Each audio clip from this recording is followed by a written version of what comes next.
Nous allons lire du Nouveau Testament, de l'Évangile selon Jean,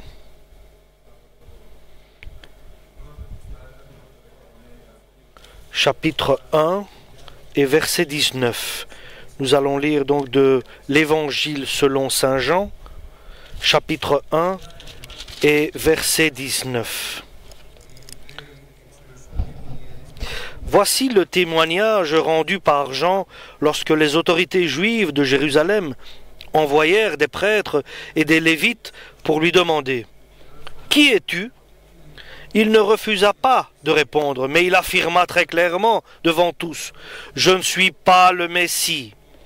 Ils lui demandèrent alors « Qui es-tu donc ? Es-tu Élie ?» Le prophète. « Non, répondit Jean, je ne le suis pas. » « Es-tu le prophète ?» dirent-ils. « Non, répondirent-ils. »« Non, répondit-il. » Ils lui dirent alors, « Qui es-tu donc ?» Nous devons donner une réponse à ceux qui nous ont envoyés. « Que dis-tu à ton sujet ?» Jean répondit, « Je suis celui qui crie dans le désert. Préparez un chemin bien droit pour le Seigneur. » C'est ce qu'a dit le prophète Ésaïe. Parmi les messagers envoyés à Jean, il y avait des pharisiens.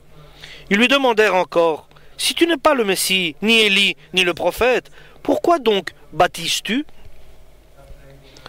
Jean leur répondit, « Moi je vous baptise avec de l'eau, mais il y a au milieu de vous quelqu'un qui vous ne connaissez pas. Il vient après moi, mais je ne suis même pas digne de délier la courroie de ses sandales. » Tout cela se passait à Béthanie, de l'autre côté de la rivière, le Jourdain, là où Jean baptisait.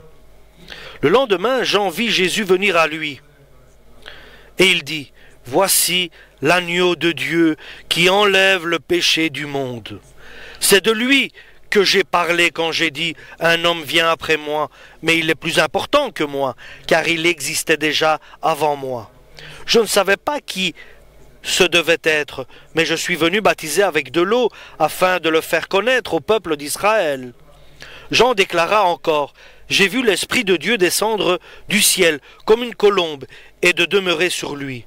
Je ne savais pas encore qui il était, mais Dieu qui m'a envoyé baptiser avec de l'eau m'a dit, « Tu verras l'Esprit descendre et demeurer sur un homme. C'est lui qui va baptiser avec le Saint-Esprit. » J'ai vu cela, dit Jean, et j'atteste donc que cet homme est le Fils de Dieu. Amen.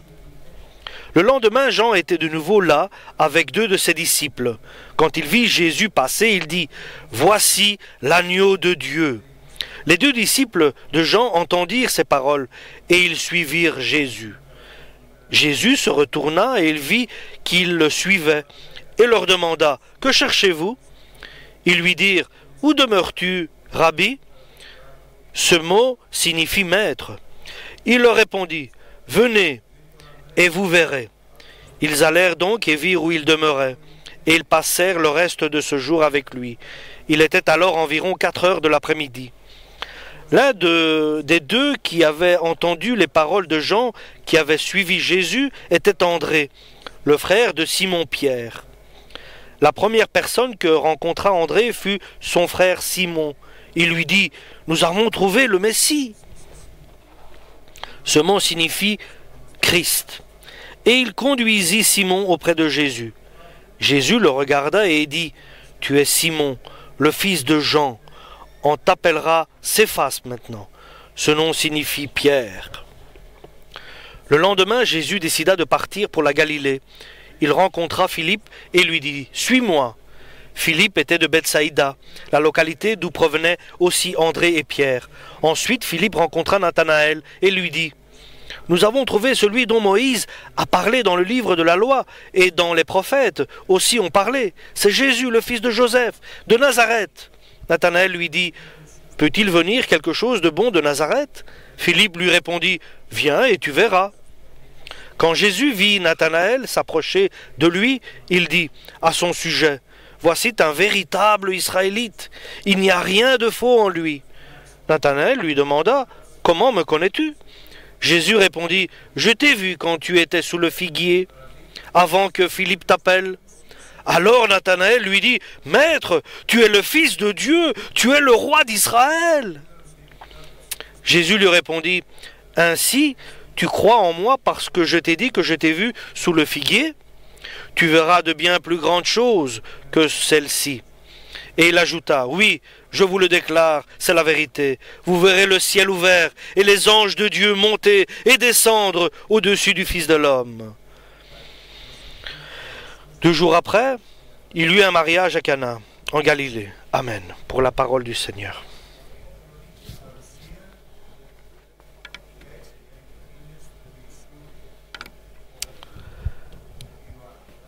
Après 6 mois,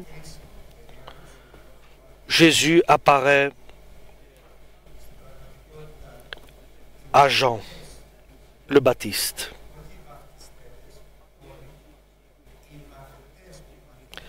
Les disciples qui ont été initiés par Jean le Baptiste deviendront des disciples de Jésus. Parce que Jean le Baptiste a préparé ce que personne ne pouvait faire, c'est de préparer le chemin de Jésus et les disciples de Jésus. Et nous savons que Jean le Baptiste avait été baptisé du Saint-Esprit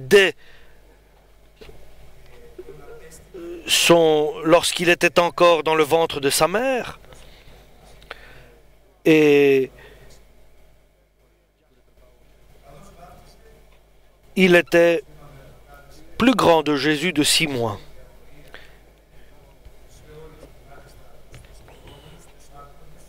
Et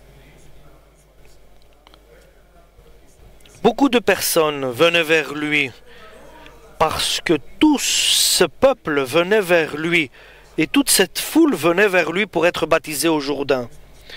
Et l'important, c'est pas que tout le monde était rassemblé autour de Jean le Baptiste, mais certains qui étaient, ils n'étaient pas beaucoup, mais certains étaient devenus des disciples de Jean le Baptiste. C'était pas comme certains qui ont été pour être baptisés et partir, mais ils ont été baptisés et ils sont restés avec Jean le Baptiste. Et certains pharisiens qui étaient là ont posé la question à Jean le Baptiste. « Es-tu le Messie ?» Il a dit non. « Est-ce que tu es le prophète qui est annoncé ?» Non. « Et tu es le prophète Élie ?» Il dit non, je ne suis pas Élie, celui qui est annoncé. Qui es-tu alors? Je suis une voix qui crie dans le désert. Ça, c'est ma mission. C'est de crier dans le désert et d'annoncer que le temps est proche. C'est approché de vous. Le royaume de Dieu s'est approché de vous. Alors pourquoi baptises-tu si tu n'es pas Élie, si tu n'es pas le Messie et si tu n'es pas un des prophètes? Parce que Dieu le Père m'a envoyé à baptiser d'eau, mais après moi vient quelqu'un qui est plus grand que moi. Parce que ma mission est de baptiser et de préparer un peuple prêt pour le Seigneur. C'est de ramener beaucoup vers le Seigneur, ramener beaucoup de ceux qui se sont égarés vers Dieu leur Père, d'apporter la paix et de préparer un peuple bien disposé à recevoir Jésus-Christ. Et ses disciples sont restés avec lui, les disciples de Jean. Et lorsque Jésus est venu se faire baptiser, les cieux se sont ouverts et l'Esprit Saint est venu sur lui. Et cela était la preuve pour lui que Jésus, c'est lui qui baptisera du Saint-Esprit. Et le lendemain commence l'œuvre de Jésus. Et Jean était assis avec ses disciples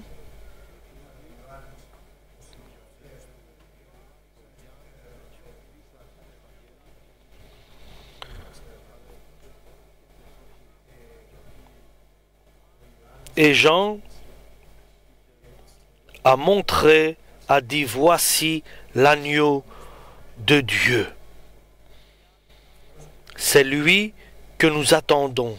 C'est lui le Messie. Et les deux disciples qui étaient avec lui, l'un s'appelait André et l'autre, nous n'avons pas son nom, ils sont allés et suivent Jésus. Et Jésus se retourne et leur dit, « Que voulez-vous? Qui cherchez-vous » Et ils ont répondu, « Où habites-tu? Où demeures-tu » Et le Seigneur connaît leur cœur, il les connaît. Il les invite là où ils habitent, ils restent avec lui toute la journée, et en partant, André, il va chercher son frère Simon, et la parole de Dieu nous révèle exactement qu'est-ce que André et Pierre, ce qu'ils avaient dans leur cœur. Celui que nous attendions, celui que nous espérions qu'il vienne, le Messie, nous l'avons trouvé. Nous avons trouvé celui que nous attendions, celui que nous espérions, celui que nous voulions, celui que nous cherchions. Nous l'avons trouvé. Et est venue l'union, la rencontre. Jésus cherchait André et Pierre et André cherchaient Jésus. Et cela est très important. Simultanément, ils se cherchaient. Que cherchons-nous? Que voulons-nous? Nous voulons de la gloire. Est-ce que nous voulons de la richesse? Est-ce que nous voulons une vie dans ce monde? Que cherchons-nous? Tout cela est provisoire, est inutile, est passager. C'est une vanité qui passe. C'est simplement une pensée. Mais cela n'est pas éternel. Que cherches-tu? Que cherches-tu dans ce monde? Nous devons nous examiner personnellement. Chacun personnellement doit examiner en lui qu'est-ce qu'il veut. Que cherches-tu? Pourquoi je prie? Pourquoi je suis venu vers Dieu? Pour que mes affaires marchent mieux, marchent bien, pour que mes enfants se marient, pour que nous vivions une vie différente. Que cherchons-nous? Pour que nos enfants puissent être éduqués. Mais le plus profond de toi-même, que cherches-tu? Tu veux devenir quelqu'un qui est au service de Dieu? Bien sûr, c'est très bien. Je ne parle pas du péché. Je cherche à servir des personnes qui sont dans la précarité dans ce monde. Il est très bien. C'est très bien de faire cela. Je cherche à être utile et efficace pour ce monde. Mais Dieu ne te choisira pas pour cela. Cela, ce n'est pas une œuvre pour lui qu'il te choisira pour ce que tu fais.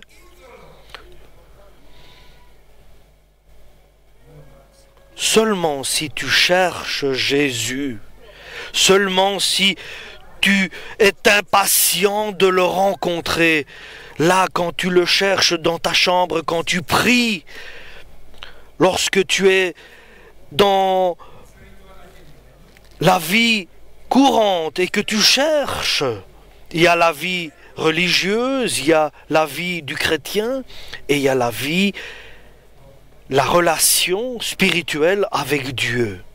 Ça, c'est important. Oui, je suis marié, j'aime ma femme, mais j'ai beaucoup de choses à faire dans ce monde. J'aime ma femme. Mais je ne la vois pas souvent non plus. J'ai d'autres choses à faire. Est-ce que c'est cela que ma femme désire? Un exemple, je vous donne. J'aime le Christ, mais je ne suis pas très en train d'aller le voir, de lui parler. J'ai d'autres choses à faire. Je dois m'occuper de certains. Je dois annoncer la parole. Je dois avoir la prédication. Je dois suivre un sermon. Je dois faire un sermon. J'ai tellement de choses à faire. Puisque maintenant je suis en plus en retraite, Dieu me dit, tu une croix. Je mets une croix. Mets de côté tout cela. Est-ce que tu m'aimes plus que tout cela, C'est la question qu'il nous pose. Est-ce que nous l'aimons plus que ce qu'il y a dans ce monde? Et lorsqu'il a appelé Pierre, qui n'avait pris aucun poisson, il lui a pas dit, Pierre, va, ce que tu fais, fais-le. Aide, sers les autres. Est-ce que tu m'aimes plus que ces poissons et que ta pêche?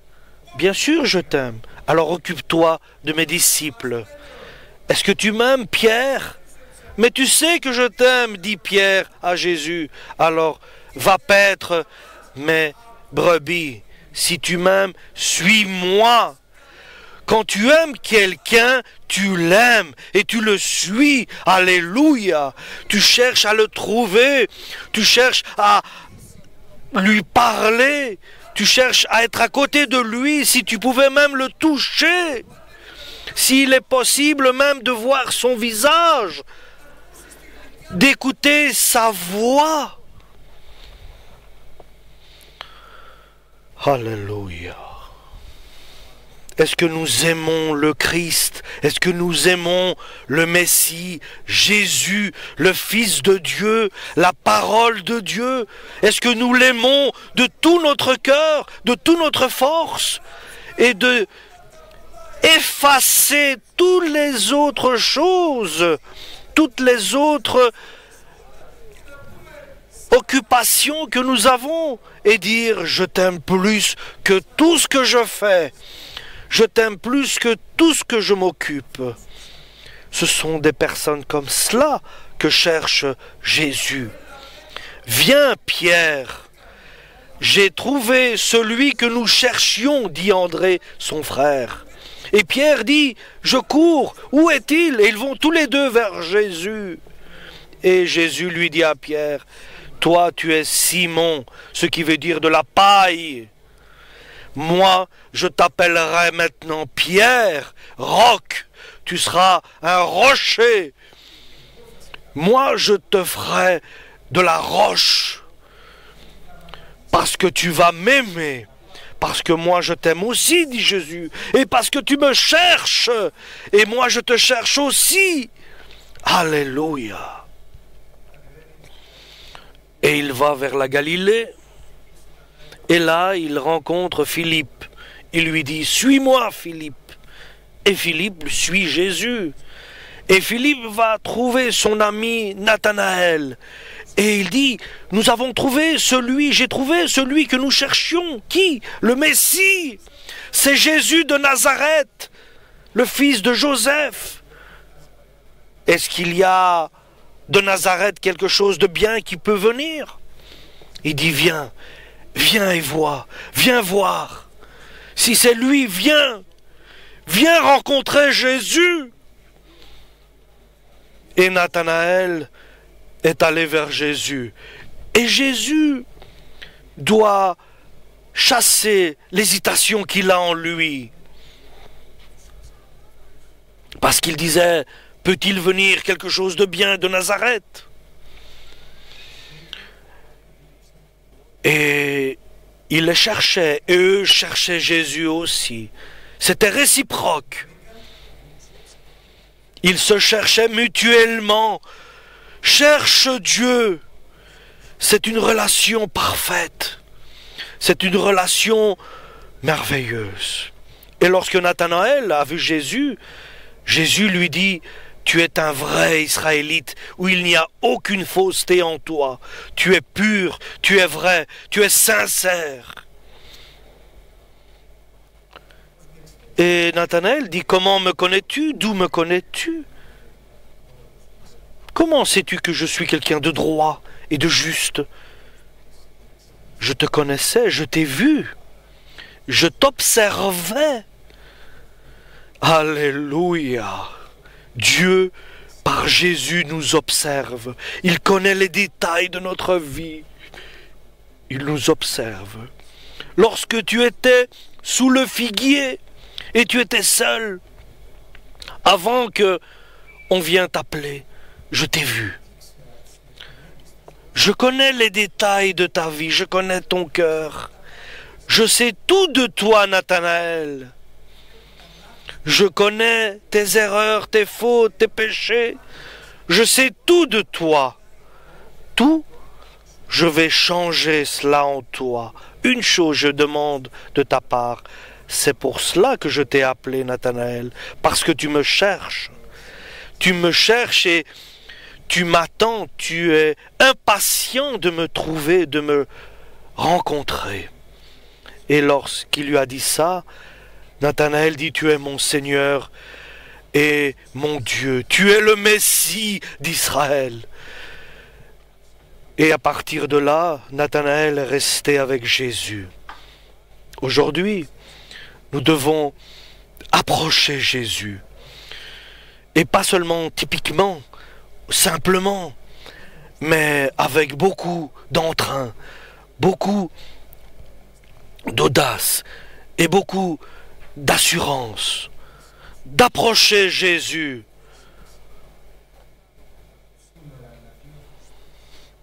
Avec beaucoup de zèle, nous cherchons Jésus. Nous le cherchons, nous le désirons, nous l'aimons, nous le voulons. Alléluia, la parole de Dieu, le Fils de Dieu. Si je juge par moi-même, je ne vaux rien. Je ne vaux rien, je ne suis pas à la hauteur. Je suis indigne de ce que je dis. Pardonnez-moi, chers frères et sœurs, je suis indigne de ce que je dis. Parce que nous sommes de la paille et que Jésus nous transforme en roche, en pierre, qu'il nous transforme de la paille que nous sommes dans son Église, que nous devenions des colonnes, des soutiens, que nous devenons des roches de pierre, que nous soyons des poutres de maintien. Alléluia. Tout est vanité, tout est inutile lorsque Jésus est devant nous, le bien-aimé, celui qui nous a apporté la vie, la vraie vie, la vérité, la lumière, le chemin. Il est notre avenir. Alléluia. Aujourd'hui, Dieu, par Jésus, transforme notre cœur. Il nous change. Il nous fait devenir de vrais chrétiens. Des chrétiens qui ne regarderont plus à gauche et à droite dans ce monde pervers, dans ce monde corrompu. Aide-nous à faire le bien, à regarder la lumière, à regarder Jésus. Et nous allons nous rencontrer si nous cherchons Jésus. Celui qui cherche trouve, nous dit Jésus. Qu'il dirige nos pas à partir d'aujourd'hui pour sa gloire. Alléluia. Amen. Pour la